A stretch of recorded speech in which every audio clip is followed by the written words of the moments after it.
Hi, Mark Worthington again. Thanks for joining me. Today I wanted to discuss the ego in a sense.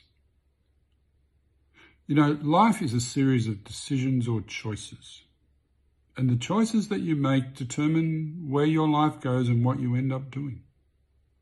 But how do you make those choices? Because that's the core thing that matters along a journey to higher consciousness.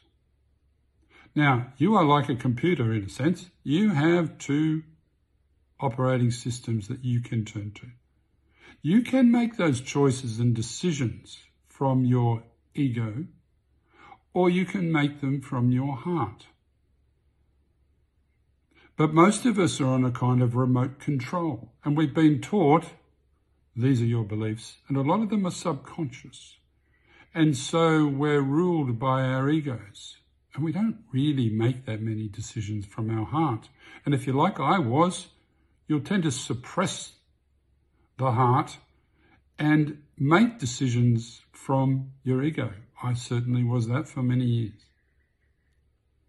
So the pathway to becoming more conscious is to truly understand and, in a sense, clean the ego.